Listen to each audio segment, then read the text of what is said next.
మిమిక్రీలో నాకు 3 gold medals వచ్చాయి. Okay. అయితే మిమిక్రీ నేర్చుకోవడం మంచిదే కానీ ఇండస్ట్రీకి వచ్చాక తప్పని తెలిసిన తర్వాత. అవునా?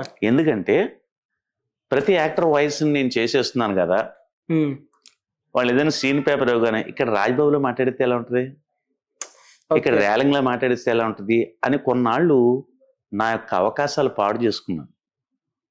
ఏమంటే ఇక్కడ ఎందుకంటే రేలంగ్లా మాట్లాడతారు మీరు, ఏరే వెళ్ళిపోతున్నావా నువ్వు వచ్చేటప్పుడు నీకోసం ఇక్కడ కూర్చున్నాను తప్పుడే అక్కడికి వెళ్ళిపో.